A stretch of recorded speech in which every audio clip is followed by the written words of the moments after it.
All right, we left off with the Washington visit um, of the Hessian troops on Christmas Day at as he crossed the Delaware River. Things did not instantly become better. However, that victory allowed him to re-enroll his troops. Now, Washington had an advantage over the British. The British had to win. To win the American Revolution, they had to win. Washington simply had to not lose. Now, on the surface, that sounds like the same thing. Well, if you're not losing, you're winning. Not necessarily. Washington had the advantage, for lack of a better way of saying it, of home field. He had the advantage that as long as he was alive and as long as the Continental Army existed, he was winning. He didn't have to win all the battles. In fact, Washington's main strategy was to skirmish. In other words, to attack in small raid parties and pick off a couple soldiers here or a couple soldiers there of the British, and then retreat and go away. The goal of the Continental Army was to get the British to surrender and quit and go home. Militarily speaking, if we were just looking at pure numbers, the British militarily fought better than the Americans. That's not a very patriotic statement, but if you look at the numbers, it is true. More Americans died in the Revolutionary War. The British won more battles, but all the Americans had to do was not lose the war. The British had to win the war. They actually had to defeat the Americans and subdue them on their home turf. That is a major difference. And so when we're listening to the last part of this war, I want you to keep that in mind. Brandywine Creek. The two armies clashed again September 11th, 1777. The British forces were victorious and occupied the capital, for lack of a better way of saying it, of this new America, Philadelphia. The Continental Congress had to flee, and they fled to New York.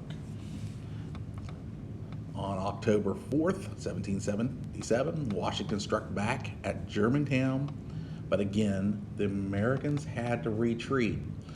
But I want you to understand something. As long as the Americans could retreat and not surrender, they still had a shot.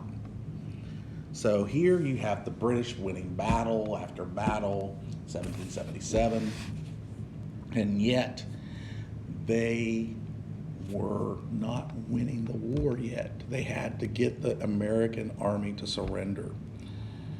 And that's why the Battle of Saratoga was so important. While the battle was being fought here in America, Ben Franklin was fighting the war of getting help, so to speak, as a diplomat for this new fledgling United States. He had to convince other European powers that we had a shot of winning, especially France. This new United States did not have a navy, and without a navy, you can't beat the British. It's just that simple, especially at this time period when your connections to the world are through the ocean travel of boats, and the British have the strongest navy in the world, and we don't even have one really.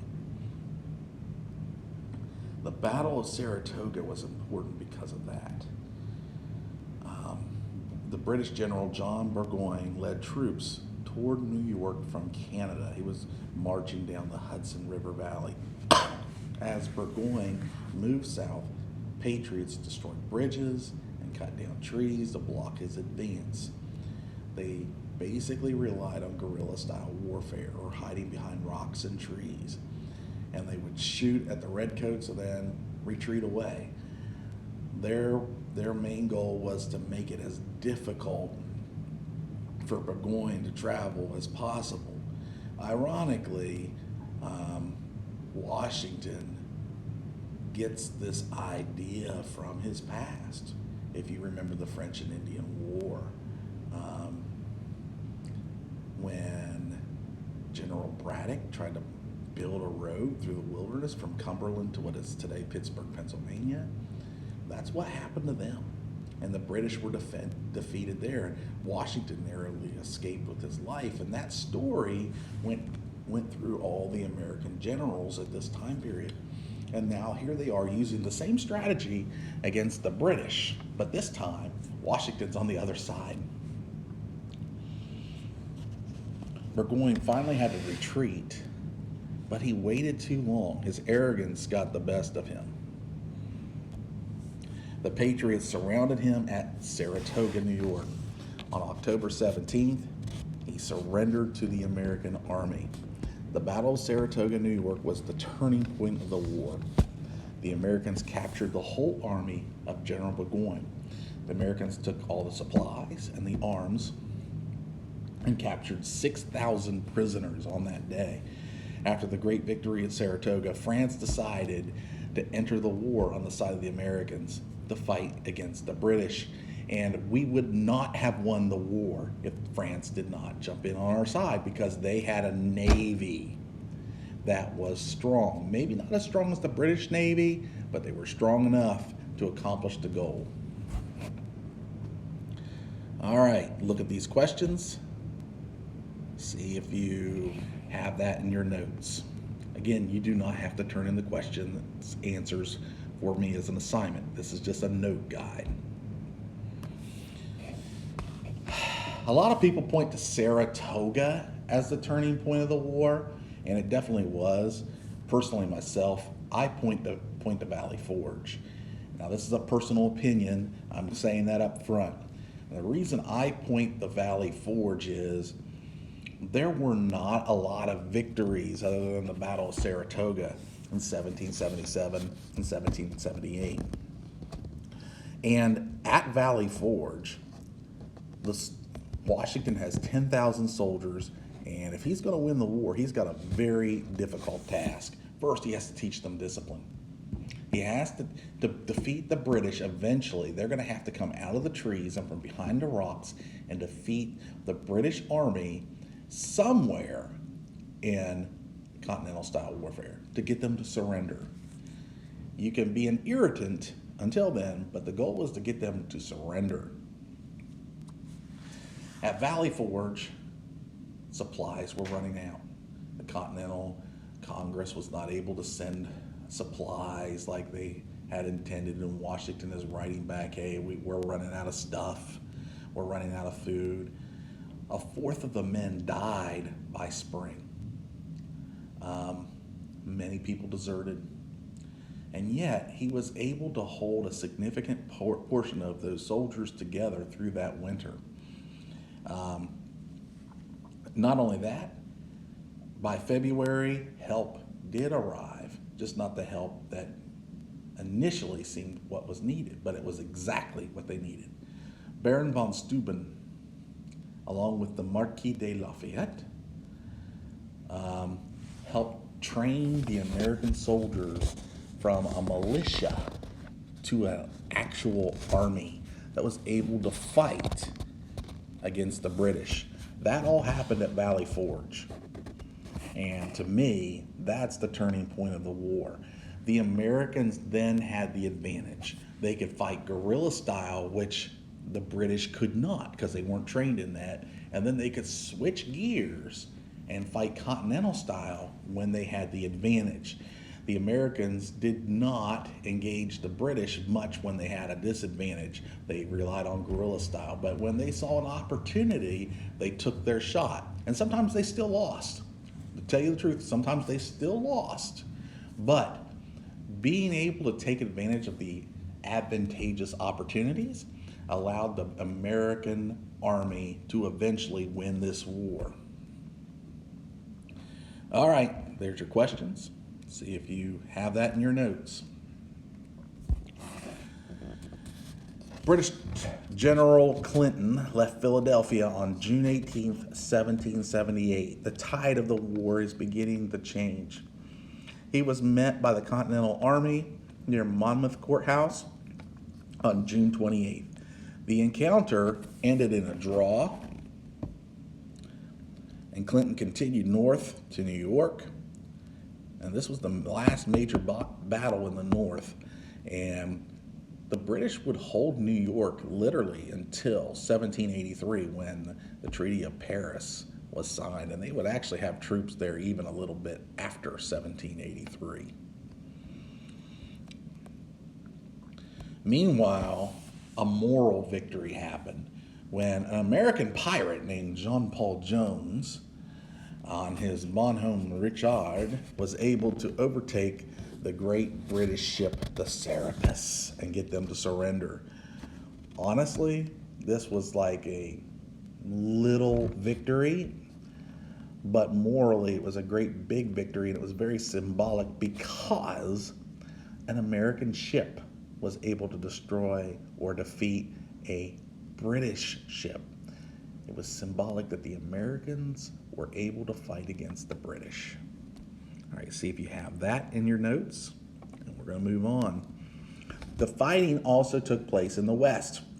Something to remember, we're the West where we live here in West Virginia. West Virginia was not a state back then. It was part of the state of Virginia. And the fighting here was basically against British-supported Native Americans. Most of the Native Americans sided with the British because the British had drawn that proclamation line of 1763. And they were basically telling the Native Americans, if these Americans win, they're going to come into your lands. They're going to spill over. By the way, they were right. Meanwhile, squatters, or people illegally living on land, squatters who had come across the Appalachian Mountains illegally to live here, were fighting, and they were making their own forts for battle to prepare. For example, up in Fairmont, what's the name of that fort? Prickett's Fort, Prickett's Fort. And if the name ends with fort, that's a family fort. Where if it's Fort Henry, that's an official fort. If it's Prickett's Fort, it's a group of families agreeing to make a fort out of somebody's home, basically. And that's where everybody in the community would come together to fight against a Native American raid or a British raid coming through. The British encouraged the Native Americans to fight the colonists. Lieutenant George Rogers Clark was sent to strike back, and he seized British forts along the frontier. That was crucial for the American battle. In fact, the last skirmishes of the American Revolution, they weren't fought along the East Coast. They were actually fought along the frontier. Even after the Battle of Yorktown, we have skirmishes in the Ohio River Valley. One that comes to mind is the Battle of Fort Henry that took place in 1782, 1 year after Yorktown. And it was between loyalists from New York and American patriots who were stationed at Fort Henry, and Native Americans from Ohio that came. And that battle you'll learn a lot more about in West Virginia history. Okay, here's your notes. Fighting continued in the South, and the British seemed to be winning battles. But again, it's important to point out that the Americans, all they had to do was retreat and stay alive. Retreat and stay alive. And the South is huge. The geography of the American Revolution in the South was bigger than any war that had ever been fought. And the undertaking really was wearing out the British supplies. Supply lines are so important when you're fighting. And so the British needed to reinvigorate and get new supplies, so they chose to march northwards towards a town called Yorktown, Virginia. Yorktown is just outside of Jamestown, and it's right there on the James Peninsula there. And unwittingly, Cornwallis marched himself into a trap. This is where the French really helped us out. he was expecting to get supplies from the British Navy for his army for the next year. It didn't work out that way. The French Navy came and blockaded, and that's a very easy place to blockade. And being trapped on the peninsula, the Continental Army took advantage and laid siege to Yorktown on that day, between September and October of 1781. And on October 16th, 1781, Cornwallis surrenders. Britain suffered great financial losses and was afraid of losing other parts of its empire, and it began peace talks in 1783. This will lead to the Treaty of Paris. The American negotiators were Ben Franklin, John Adams, and John Jay. They negotiated with the wealthy British merchant Richard Oswald. And on November 30th, 1783, the British recognized America, the United States, as an official country and sovereign and separate from the British. Just a quick look at the numbers. Americans gained fishing rights off the coast of Newfoundland as well. 26,000 Americans lost their lives. British losses were around 10,000. Again, we lost more lives. If you're just looking strictly militarily, the British won. But that's where I brought in all the Americans had to do was not lose. The British had to win. They had to get us to surrender. And to get us to surrender, it was going to cost the British Empire more than it was worth to them. One of the ironies is the U.S. county where the most Revolutionary War veterans are buried is very close to here. It's Washington County, Ohio. There's not a battle anywhere near Washington County, Ohio. The reason all these Revolutionary veterans are buried there is because they got land in exchange for what they should have been paid for. And they left their farms in New England and came to the Americas. This land payment is similar to what the Chinese did over 2,000 years ago. The Chinese were unified by a man named Qin Shi Huangdi. He was the first emperor of China. And by doing so, he came up with a plan. He wanted to expand China into Han territory. And so what he decided to do was build the Great Wall of China. But he didn't have the Great Wall built on his border. That would be a defensive weapon. Instead, he chose to build the Great Wall a couple hundred miles past his border.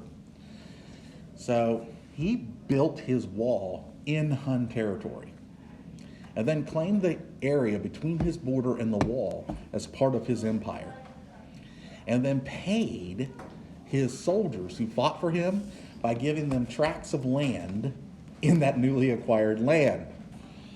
Well, these men who used to be soldiers are now farmers. And when the Huns, rightfully so, were upset that their land was taken away from them, they go to try to attack across the Great Wall. Well, who are they fighting? You're right, they're fighting against retired soldiers, not your typical farmers who knew how to fight. Well, we had the same thing on the American frontier. Remember, we had signed our treaty with the British. The Native Americans who were living here didn't exactly willingly give up their land. So when the first settlers came here, the land was given in exchange for being willing to give up their debt that the American government owed them. They would get large tracts of land, 50 acres, 500 acres of land in the Ohio River Valley, if they were just willing to say, everything's clear, and they were willing to move here. And so that's why you have a lot of American Revolutionary War veterans buried in Washington County. Well, where's Washington County? That's Marietta, Ohio. That's Belpre, Ohio. That's Beverly, Ohio. That's Waterford, Ohio. That's Barlow-Vincent area. It's the area right across the river from us. So you can go to Marietta Mound Cemetery and see all these Revolutionary War veterans. And you'll also see an Adena burial mound at Mound Cemetery. I would strongly advise you to go to Mound Cemetery someday. It's a cool place to go.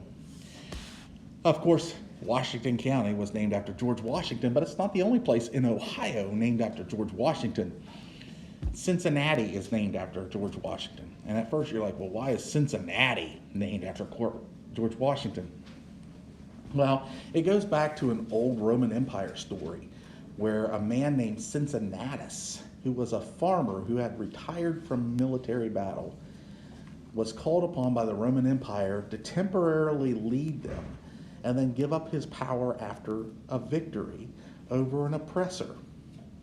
And Cincinnatus went into battle and protected Rome from an invasion and defeated an enemy, and then went back to Rome. And the Roman Senate said, we will give you anything you want. Just tell us what you need. We'll give you gold, riches galore. We'll build you a mansion. We'll do anything for you because you saved us all. We owe you. And Cincinnatus said, no, I only did what my duty called me to do. All I ask is that you give me a healthy steed for me to ride and go back to my farm so I may live out my days as a farmer. And I'm proud to have served my country, Rome. Well, George Washington was seen that way. He was a farmer at Mount Vernon. He was a retired military veteran of the French and Indian War. And he was living out his days as a farmer. That's what he wanted to do. History wouldn't allow that for him, though. And so when the American Revolution happened, he agreed to serve as commander of the American Continental Army. Little known fact, he was offered to become leader of the United States, much like a dictator or king, by many of his men. They said, we will fight to do that. And he goes, that is not what we fought this war for. We fought to establish a republic, a democracy. And he symbolically gave over his power of authority to the Second Continental Congress. And for that very reason, he has been given the nickname the Cincinnatus of America. Fast forward a little bit later, and you have a city being built on the Ohio River in western Ohio, and they wanted to name it George Washington. The problem is there's already a Washington, Ohio, and a Washington Courthouse, Ohio, and a Washington County, Ohio. So what do? They name it Cincinnati in honor of George Washington, the Cincinnatus of America. All right. So you can look at these questions, see if they're in your notes. And I want you guys to have a wonderful day, and thank you for your time.